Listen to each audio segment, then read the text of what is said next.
हम लोगों का जब सब कुछ ये हुआ तो ऑफ कोर्स चीज़ें कोर्ट केस सब कुछ पहुंची थी, बट उसके बाद हमने डिसाइड किया दैट म्यूचुअली हम लोग इस चीज़ को एंड करेंगे कि कैमरे की लाइफ आगे बहुत अलग होती है सामने, बट कैमरे के पीछे पर्सन बिल्कुल डिफरेंट होता है। तो मैं कैमरे के पीछे ना बहुत शांत हूँ, घर में अकेले पड़े रहने वाली, एक कमरे में अकेले उदासी पड़े रहने वाली। मेरी प्रोफेशनल और पर्सनल दोनों लाइफ पे ही ऐसी नज़र लगी कि मतलब सब कुछ ही मेस्ड अप हो गया। रात में अकेले होता है हर एक कोई इंसान, तो मैं रात में बहुत रोती हूँ, बहुत।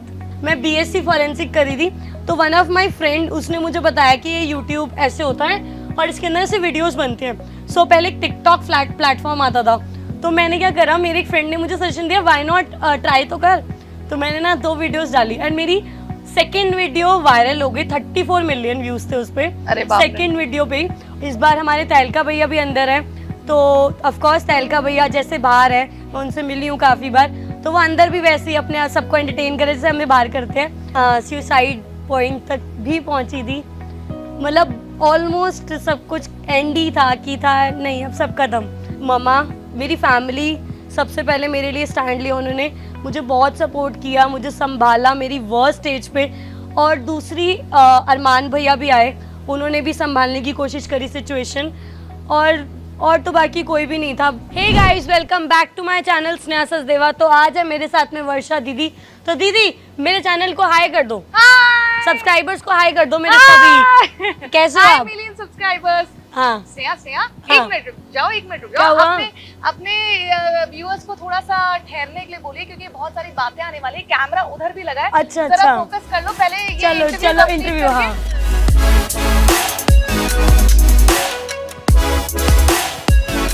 हाय Sneha, welcome to ABP live. कैसे हैं आप? मैं ठीक हूँ, आप कैसे हैं?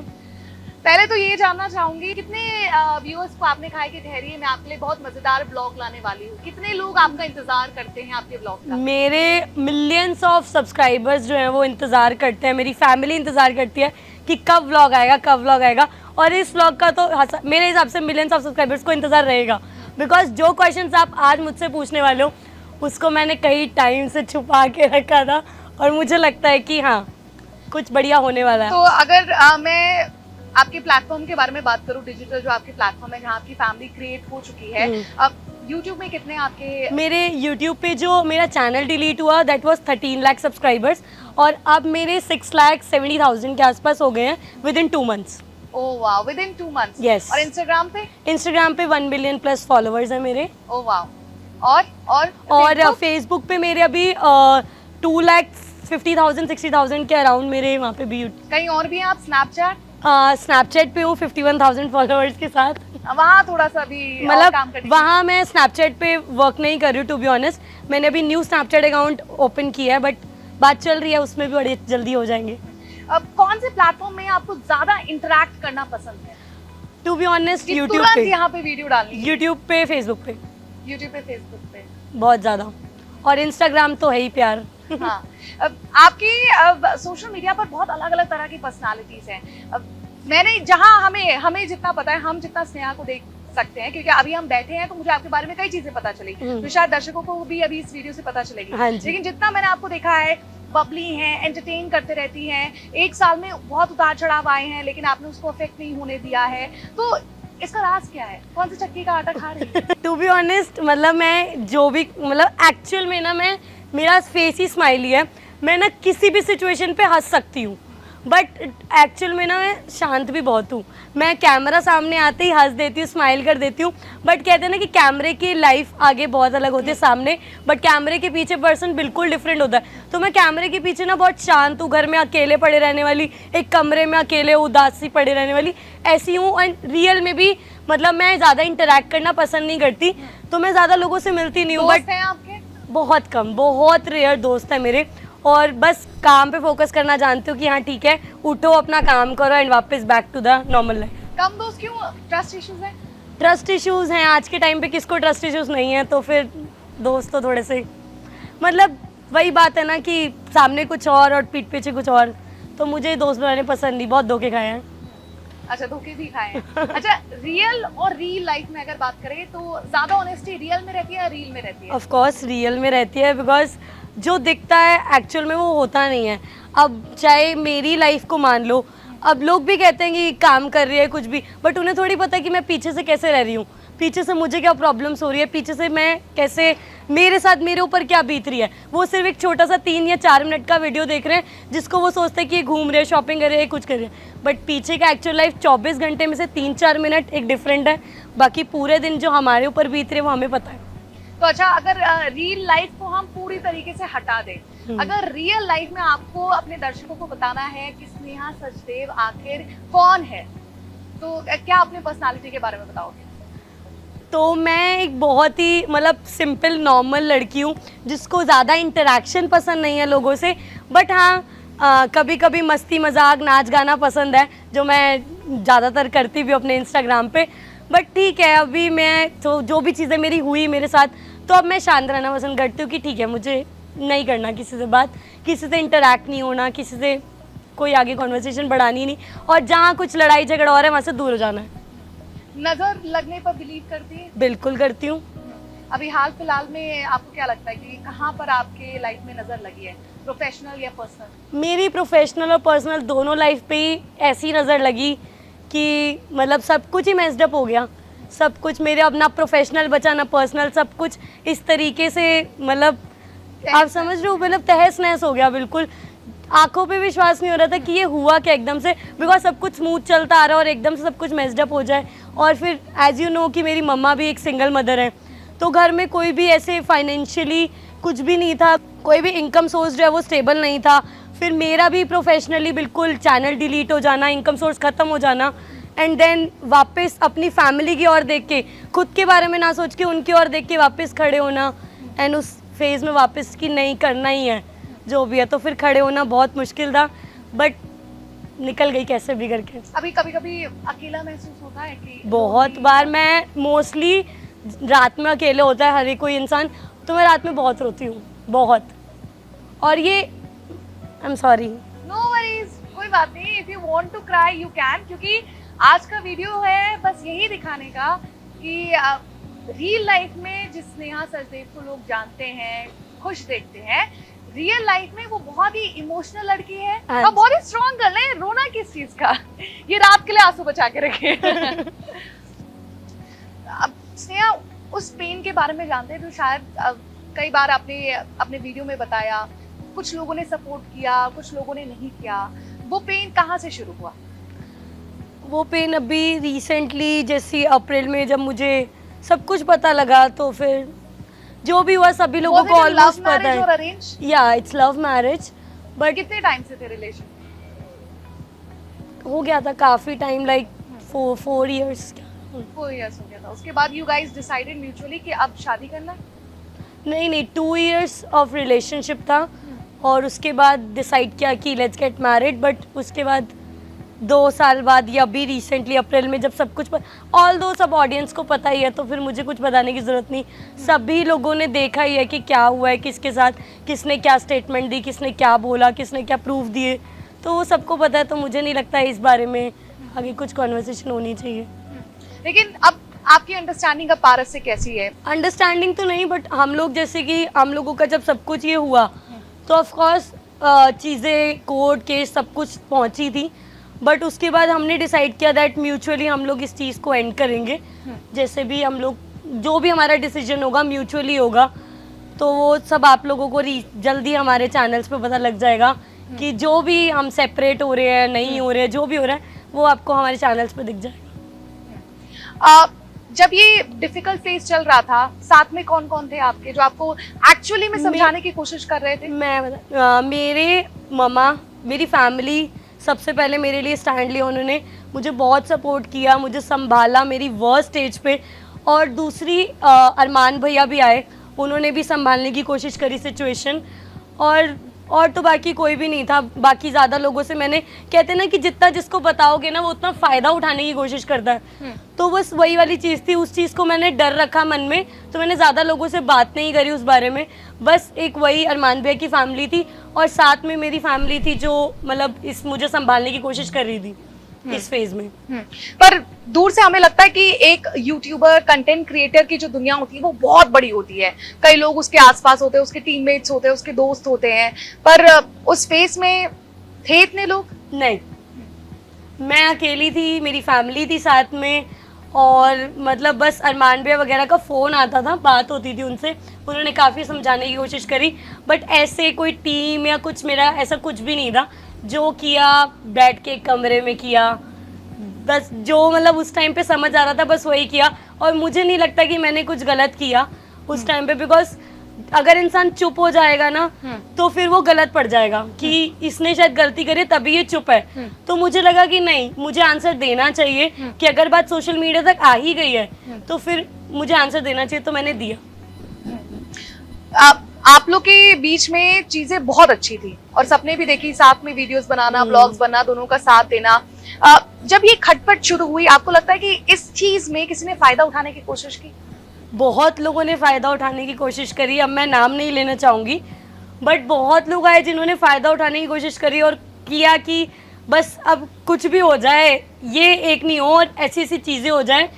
बट ठीक है, मेरे को इतना पता था कि मुझे क्या डिसीजन लेना है, तो ना मुझे किसी की बातों में आना था और ना किसी के बोलने से मुझे कोई फ़र्क पड़ने वाला था। मुझे ये लगा कि ठीक है, जो मैं सुनूंगी अपनी फैमिली की सुनूंगी, जिनकी मैं रिस्पेक्ट करती हूँ, और उसके अकॉर्डिंग मैं डिसीजन लूँगी अपना, जो मुझे चाहिए। अभी क्या सिचुएशन है? स्नेहा मूव्ड ऑन हो चुकी है? देखो, इजी कुछ भी नहीं होता मूव ऑन होना, या कहना आसान होता है कि ये मूव ऑन हो चुका है, बट ऐसा नहीं होता। तो मुझे नहीं लगता, मुझे एक्चुअल में खुद भी नहीं पता कि मैं अभी भी मतलब सोचती हूँ, चीज़ें याद आती हैं, रोती हूँ, बहुत चीज़ें होती हैं, बट टाइम के साथ सब कुछ ठीक हो जाएगा। रिग्रेट फील होता है कभी कभी? कभार होता है ना कि अगर भगवान हमें एक चांस दे सब कुछ ठीक करने का, तो हम ये चीज ठीक करेंगे। आपको कभी ऐसा लगता है कि अपनी पर्सनल लाइफ में कुछ चीजें आप ठीक करना चाहती हैं? नहीं, मुझे ऐसा कुछ नहीं लगता, बिकॉज जो चीज़ मतलब भगवान को कहते हैं ना कि कुछ दिखाना होता है, तो वो एक टाइम आता है और वो दिखा देता है। तो मेरे साथ भी बहुत सी चीज़ें एक साथ ही सामने आई, और मुझे नहीं लगता कि मुझे उसको ठीक करना चाहिए। आपके जितने भी ऑडियंस आपको देखती है, आपसे जुड़ी हुई है, आपकी जितनी फैमिली है, कपल्स को कोई एडवाइस देना चाहेंगे आप अपने सिचुएशन के रिगार्डिंग? की पहले अपना रिलेशनशिप चलाओ, उसको समझो, और उसके बाद ही डिसीजन लेना टू गेट मैरिड और टू, चाहे बच्चा करना हो चाहे कुछ भी, तो वो सोच समझ के डिसीजन लेना चाहिए। जल्दबाजी में कुछ ना ही करो तो ज़्यादा बेटर रहेगा, क्योंकि जितना उस रिलेशनशिप को टाइम दोगे उतना तुम एक दूसरे को जान पाओगे, और तभी डिसीजन लो कि yes you are compatible to marry और नॉट। चलिए, अब बहुत हो गई रोने धोने वाली बातें, अब स्नेहा के बारे में बात करते हैं। यूट्यूबर, एक कंटेंट क्रिएटर का ख्याल कहाँ से आया? तो यूट्यूब का ख्याल मुझे इस तरीके से आया कि मैं मतलब इस बारे में नॉलेज नहीं थी इतनी, मैं बीएससी फॉरेंसिक करी थी, तो वन ऑफ माय फ्रेंड उसने मुझे बताया कि ये यूट्यूब ऐसे होता है और इसके अंदर से वीडियोस बनती हैं। सो पहले एक टिकटॉक प्लेटफॉर्म आता था, तो मैंने क्या करा, मेरे एक फ्रेंड ने मुझे सजेशन दिया व्हाई नॉट ट्राई तो कर। तो मैंने ना 2 वीडियोस डाली एंड मेरी सेकेंड वीडियो वायरल हो गई, 34 मिलियन व्यूज थे उस पर, सेकेंड वीडियो पे, और मेरे इंस्टाग्राम पे फॉलोअर्स अराउंड 10,000 आ गए उसी वीडियो से। तो मैंने कहा अरे वाह, ये तो बढ़िया चीज़ है, और जब कुछ आने लगता है ना तो होता है कि नहीं नहीं फिर से करो, कंटिन्यू करो उस चीज़ को।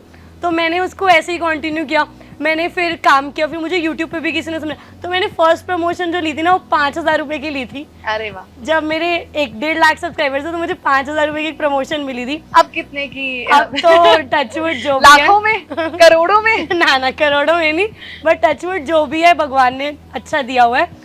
और मतलब ना ये जर्नी मेरी बहुत ही अच्छी रही है कि वापस एकदम ऊपर उठ के फिर नीचे, रोलर कोस्टर हो जाए ना कि ऊपर नीचे, बस वैसा चला, लेकिन बहुत अच्छा चल रहा है। अच्छा, तो वहां से आपको इंस्पिरेशन आया क्योंकि आपकी वीडियोस में व्यूअरशिप आने लगी, आपको पैसे आने लगे, तो आपको वहां पे अपना करियर दिखा फिर?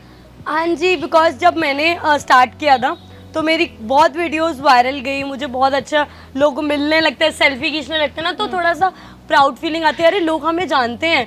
तो फिर वही वाली चीज़ थी मेरे साथ भी, फिर मुझे इंटरेस्ट आने लगा कि नहीं मैं करूँगी इसी प्लेटफॉर्म में। मेरी side by side BSc forensic चल रही थी, मैं कॉलेज जो है वो कर देती थी, बंक कॉलेज बंक करके वीडियोस बनाने चले जाना, और घर में पता भी नहीं होता था। अब इस वीडियो के बाद पता चल जाएगा बट फिर भी उसके बाद मतलब जब मम्मा को दिखने लगी वीडियोस, तो मम्मा ने भी सपोर्ट किया कि कोई बात नहीं तू कर, अगर तुझे अच्छा इंटरेस्ट मिल रहा है और फिर जब धीरे धीरे सोर्स ऑफ इनकम आने लगता है और फिर मम्मा को भी होता है ना कि हाँ बच्चा अभी से कमाने लग गया, अराउंड मेरी एज 20 ईयर्स के अराउंड होगी, तो बच्चा अभी से कमाने लग गया, तो फिर सपोर्ट मिला और मैं आगे बढ़ती चलेगी और सब कुछ अच्छा। आपने कहीं ना कहीं सोशल मीडिया का बहुत अच्छा पॉजिटिव बेनिफिट उठाया है। हाँ जी। चाहे आपको प्रैंक वीडियोस बनाना हो, स्क्रिप्टिंग लिखना हो, उससे पैसे कमाने हो, कई लोगों को इस मेथड के बारे में नहीं पता है। तो एज अ यूट्यूबर जिसको इतना एक्सपीरियंस हो चुका है, जिसने 20 साल से शुरू किया था और अब अपना पूरी फैमिली बना ली है, कोई टिप्स देना चाहता है कि किस तरह से सोशल मीडिया का सही इस्तेमाल किया जाए और कैसे आप सोशल मीडिया से एक अच्छी अर्निंग कर सकते हैं? सोशल मीडिया का इस्तेमाल ना लाइक जिस चीज़ में तुम्हें इंटरेस्ट है, जिस फील्ड में, जैसे कि मुझे था, मुझे आज भी वो चुलबुलापन, मुझे वो चीज़ें करना पसंद है, मैं हरकतें करती रहती हूँ, तो वो चीज़ें पसंद आती हैं लोगों को कि हाँ भाई क्यूटनेस कहीं, और ना कईयों को नॉलेज है तो अपनी नॉलेज को दिखाओ वहाँ पे। कई लोग सोचते हैं ना कि नहीं हम अपना पढ़ाई छोड़ के जो ये कर रहे हैं वो कॉपी नहीं, ट्राई करो कि जो तुम्हारे अंदर टैलेंट है, जो तुम दिखा सकते हो अपने अंदर का टैलेंट, वो चीज़ दिखाओ, और जो तुम रियल हो तो ऑफकोर्स तुम वायरल भी होगे एंड तुम्हारे को एक अच्छा अर्निंग सोर्स भी आएगा उससे। तो वही चीज़ करो जिसमें इंटरेस्ट। और ये जो तीनों प्लेटफॉर्म है, चारों प्लेटफॉर्म, स्नैपचैट को भी मिला लेते हैं, आपको क्या लगता है कि इनमें इन चारों में से कौन सा ऐसा प्लेटफॉर्म है जहाँ पर आपकी ग्रोथ अच्छी हो सकती है, आपको लोग जान सकते हैं और इनकम भी आप अच्छा कमा सकते हो? यूट्यूब के लिए मैं कहूँगी कि यहाँ पे आप शुरुआत करोगे, वहाँ का इनकम सोर्स बेटर है एज़ कम्पेयर टू चाहे फेसबुक चाहे इंस्टाग्राम।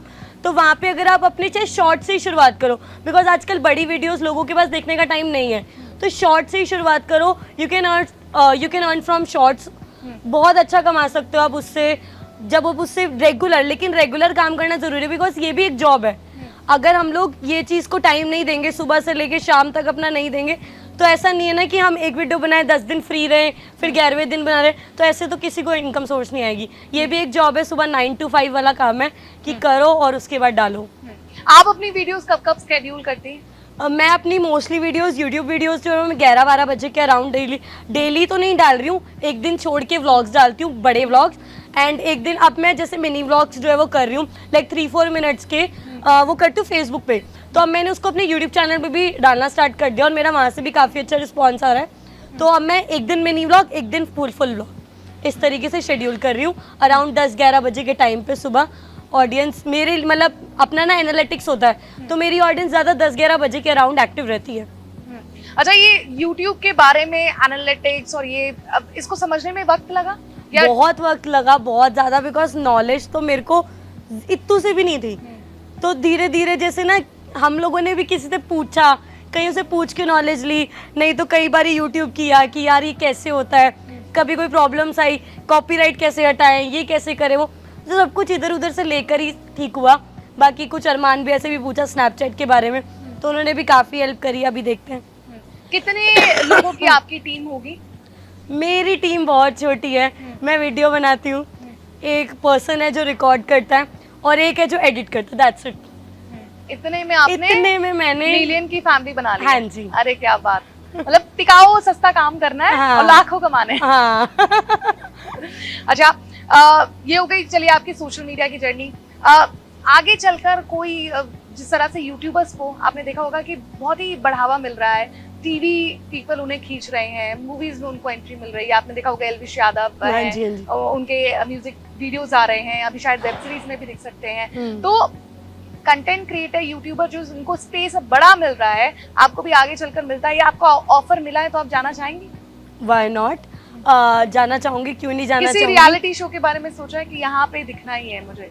मेरा मतलब मन है बिग बॉस में दिखने का, टू बी ऑनेस्ट, बिकॉज वहाँ पे जो रियलिटी शो है वो तो मैं खुद को रियल दिखाना चाहती हूँ, जो मैं हूँ एक्चुअल में, जो मेरे अंदर मतलब मेरी रियलिटी है, चाहे शांत रहना, चाहे कुछ बोलना, चाहे हाँ मेरे को गुस्सा भी आता है, और जब मुझे गुस्सा आता है तो मुझे कंट्रोल करना बहुत मुश्किल होता है। तो मैं बस चाहती हूँ कि मुझे बस दूर हो जाओ, मैं कमरे में थोड़ी देर बाद ठीक हो जाऊँगी। तो मेरे को बस ये होता है कि मैं ना बस अंदर कमरे में बैठ जाऊँ, थोड़ी देर बाद आधा घंटा 1 घंटा मुझे अकेले दे दो, फिर मैं नॉर्मल हो जाऊँगी वापस अपने। लेकिन ना रियलिटी शो में, कुछ रियलिटी शोज़ जो मेरे को लगता है कि यहाँ जहाँ रियल है वहीं जाना चाहूँगी, सिलेक्टिव शोज़ में। बाकी मुझे नहीं लगता जो ये कपल्स या ये वाले शो है, मैं वहाँ पे बिल्कुल जाने के लिए इंटरेस्टेड नहीं हूँ, बिल्कुल भी नहीं। और बाकी जो यूट्यूबर्स की बात करें तो हाँ जी, एल्विश भैया, अभिषेक भैया, बहुत लोगों को अब टीवी मतलब यूँ बिग बॉस में बुलाया जा रहा है और अच्छा खासा फेम भी मिल रहा है, तो हर एक को अपॉर्चुनिटी ये अपनानी चाहिए मेरे अकॉर्डिंग, और मुझे भी आएगी तो मैं अपनाऊंगी। अच्छा, यूट्यूबर्स के बीच में कॉम्पिटिशन्स होते हैं? बिल्कुल, यूट्यूबर्स के बीच में कंपटीशन ही कंपटीशन है। इनफैक्ट पहले जो है वो यूजर्स ज़्यादा थे और क्रिएटर कम थे, अब क्रिएटर्स ज़्यादा हो गए और यूजर्स कम हो गए हैं। कंपटीशन ही कंपटीशन है आजकल, जिसका पहले वीडियो उसका जल्दी वायरल। कहते हैं ना कि कोई भी चीज़ चल रही है ना अभी, अरे इसका वीडियो आया तो इसी के ऊपर टॉपिक पे वीडियो जल्दी बना दो तो ही व्यूज़ आएंगे, तुमने बाद में बनाई तो नहीं आएंगे। तो वो यही कंपटीशन ही है कि भाई जो जितना जल्दी काम करेगा उस चीज़ के ऊपर, जो जितना जल्दी एक्टिव रहेगा उतना ज़्यादा वायरल। अच्छा, आप लोगों को इस बात का भी ख्याल रखना होता है कि किसका सपोर्ट करें? हाँ, ये चीज़ का ध्यान रखना होता है। अब मेरे से लास्ट टाइम बहुत बार क्वेश्चंस पूछे थे कि एल्विश भैया कि अभिषेक भैया कौन जीतेगा ओटीटी में, किसको सपोर्ट कर रहे हो। तो मैंने ना बार बार यही आंसर किया था कि हमारी यूट्यूब कम्युनिटी से जो भी जीतेगा ना मुझे खुशी होगी, चाहे वो एल्विश भैया जीते चाहे वो अभिषेक भैया जीते। बट उसके बाद ना फिर ऐसा लगा कि जब एल्विश भैया जीते तो मैंने एक स्टोरी लगाई कि कॉन्ग्रेचुलेशंस करके, तो फिर अभिषेक भैया कि आप तो अभिषेक भैया को सपोर्ट कर रहे थे तो आपने उनकी स्टोरी क्यों। अब मैं क्या करूँ, वो जीते हैं तो मैंने उनकी स्टोरी लगा दी। ऐसा नहीं था कि अगर वो जीते तो मुझे उतनी खुशी ना होती, मुझे उतनी ही खुशी होती। तो ये चलता रहता है, लोगों को नहीं पता होता, कई लोग नेगेटिव समझ लेते हैं उस चीज़ को। अगर स्टोरी लगा रहे तो लाइन वाइज भी तो लगाएंगे ना, थोड़ा वक्त दो, वक्त नहीं देते लोग, एक सेकंड में जज कर जाते हैं। फेज आया जहाँ पे डिप्रेशन या सुसाइड इस तरह के थॉट आपके मन में आए हो? आया था, सुसाइड पॉइंट तक भी पहुंची थी, मतलब ऑलमोस्ट सब कुछ एंड ही था कि था नहीं अब सब खत्म, अब कुछ नहीं हो सकता। बट पता नहीं कैसे भगवान कहते हैं ना कि एक दरवाज़ा बंद तो दूसरा खुलता है, तो बस वहाँ से भी खड़ी हुई निकली। वो बहुत टफ पॉइंट था मेरे लिए, जब मैं एक्चुअल में ही पहुँच चुकी थी कि नहीं मुझे रहना ही नहीं, अब नहीं करना, आगे कंटिन्यू ही नहीं करनी ज़िंदगी। बट फिर नहीं, फैमिली देखती हूँ, अपनी सिस्टर्स को देखती हूँ हंसते हुए, तो ऐसा लगता है कि नहीं यार करना तो है, क्यों नहीं करना, थोड़ा टाइम का है, हो जाएगा ठीक। शायद कुछ साल बाद मैं ये सोच रही हूँ कि चलो वो फेज भी ज़रूरी था लाइफ में। वीडियो की शुरुआत जिस तरह से आपने की थी, एंड भी अपने दर्शकों के लिए उसी अंदाज में कर दीजिए। तो गाइस फिलहाल अभी इस वीडियो को यहीं पे एंड करते हैं। आई होप आप लोगों को वीडियो अच्छी लगी तो वीडियो को लाइक करना, शेयर करना, सब्सक्राइब करो चैनल को, और मुझे फॉलो करना मत भूलना।